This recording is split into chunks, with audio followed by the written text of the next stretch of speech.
Hello, LinkedIn. Good afternoon for anyone in Dublin area or Europe, and good morning for anyone in the States. And if you're in Australia, then maybe you're not tuning in at this time. It's a very different feeling, I must say, going live on my own versus going live with someone to have a discussion with. Very, very different feeling, and much the same with the podcast episodes as well. It's me definitely getting out of my comfort zone by doing the solo episodes. So I've released 3 solo episodes so far. The first one was on imposter syndrome. The second one was on happiness at work. And the third one, which came out on Friday, which I'm talking about today, is all about boundaries at work and how we can create more effective boundaries. And I want to, kind of share some of the tips from that during this live today. But before I go on to talk about that, I did want to share a couple of things with you. So the podcast that's coming out this Friday is with Aoife Brady, and she has some really great insights on productivity, generally speaking, and I will share some of her insights as well. But that podcast is coming out on Friday, so definitely keep an eye out for that wherever you get your podcasts. If you're listening in live right now, I would love if you could put something in the comments and just let me know that you're listening live. Otherwise, it feels like I'm speaking into the ether, which I often feel like that with doing the podcast. I'm speaking to no one and everyone all at the same time. So that podcast is coming out on Friday. Friday also marks the close of the doors for my Imposter to Empowered program. I'm so excited to get started on this program. It's kicking off next week, next Tuesday. The live group coaching calls will be starting. If you want more details about that, please reach out to me directly. I will put a link down below after this live goes out. I'll put a link below so that you can access the details to that program. There are only a couple of spots left, and I'm so excited. I can't wait to get started. It's something I've been talking about probably for the last 2.5 years or so, and something that I've taken everything that I know about imposter syndrome, distilled it into this course, and made it very action oriented.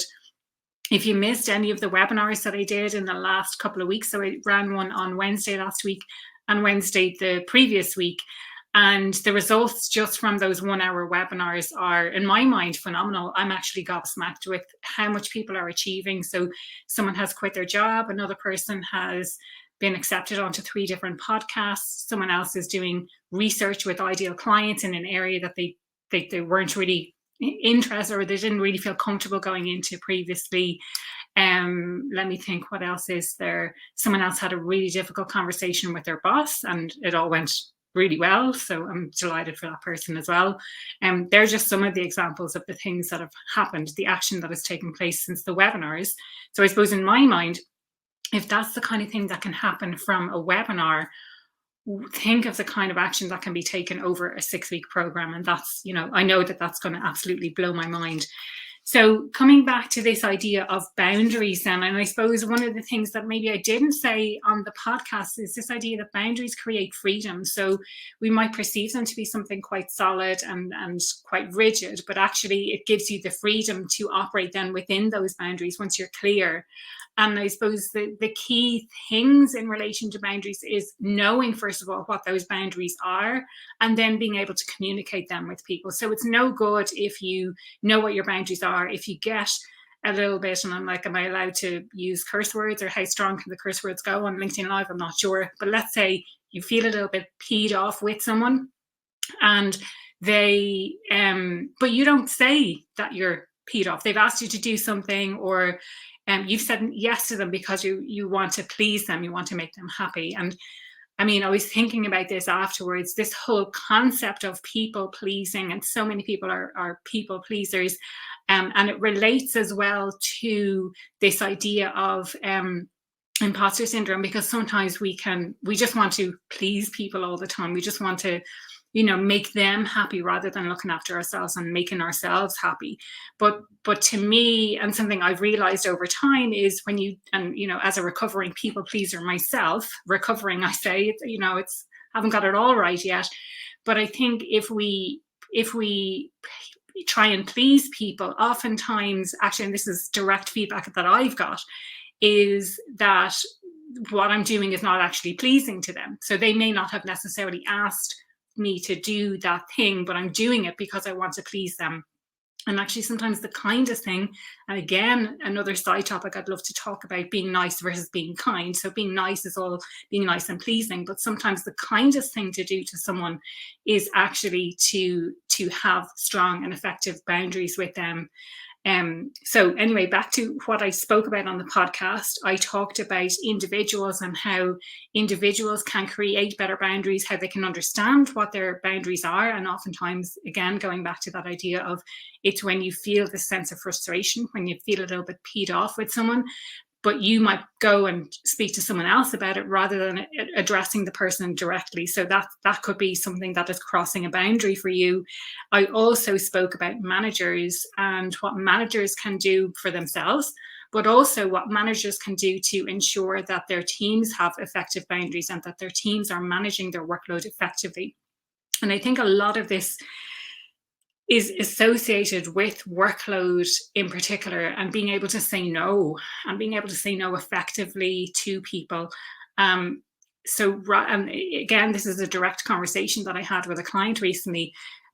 Being assigned work, or whether you have control over the work that you share, or the work responsibility and control over what work you do. And if you are the one who's saying yes, then you need to take full responsibility for saying yes. But if someone else is controlling your workload and you don't really have that much of a choice, it's, I suppose, in both aspects, it's thinking about the quality of what you can deliver in the time that you have in order to deliver it. So if you're taking on additional work and the quality is going to suffer as a result, then you need to kind of really think about, well, what is it that you're ultimately delivering to the client, and what is it that they want to get as a result of this? So have a think about the qualities.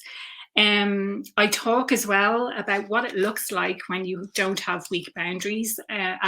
As is typical, I also share some very personal experiences of my own, of where I've had strong boundaries and where I've had not so strong boundaries, and where I thought I had boundaries and boundaries were established at the start, but then someone asked me to do something which was actually going against what that agreement was, and I ended up caving. So I share a little bit about that on the full podcast as well. You will find a link to the full podcast episode below in the comments. If you haven't listened to it already, I would urge you to do that. So what else did I talk about? This idea of someone dropping by your desk, and I think we're going to see a lot more of that coming as people start moving back to the office, especially since we haven't seen each other in person for a long time. So someone just happens to drop by your desk, and what that looks like and how to handle that. And what else? I talked about expectations and setting clear expectations. And that could be expectations around the amount of work that you have. It could be expectations around the quality and what good enough looks like. And again, this relates to imposter syndrome. So if you're overworking to try and deliver, to try and make everything absolutely perfect, is that really necessary? Or can you say no at an earlier stage when something is good enough? And I know certainly from my corporate life, one of our CEOs used to talk about this idea of good enough, move on. So knowing when something is good enough for you to be able to move on to the next thing, I think is a really, really important skill. But having that clearly defined for you can really help with that as well. So if you're a manager, making sure that what good enough looks like is clearly defined to people so that they don't stay working longer hours than what they actually need to. I spoke about this idea as well, and this has come up a few times, that sometimes when people don't have effective boundaries at work, it's easier to actually resign from a job than it is to create those boundaries. Because if you've gone into a situation and you've allowed your boundaries to be crossed a lot, it's really difficult to start saying no. And another of the things I brought up on the podcast is this idea of getting pushback from people. So when you start to set clear boundaries, then you start getting pushback from people who are not used to you having boundaries, and knowing how, expecting that, but knowing how to be able to manage that as well. That's another thing I cover in the full podcast. But yeah, sometimes people will resist trying to establish boundaries with their existing colleagues, and they find it easier to resign and go into a new situation where actually either the same thing will happen again because they're not clear on their boundaries, or they find it difficult to communicate them, or they can have a clean slate and start from scratch and know what their boundaries are and know how to effectively communicate what their boundaries are as well. So that's it from me today. I'm at 10 minutes now, and I would love to know. I see Simon has tuned in live. Thanks so much, Simon, for tuning in. If anyone has any questions, you can pop them in. If you're watching on the replay, absolutely pop them into the comments below, and I will be able to answer your questions then. And thanks, Simon. You said you totally agree. I'm not sure exactly what you're agreeing with, but it might have been around the time of like identifying what the boundaries are.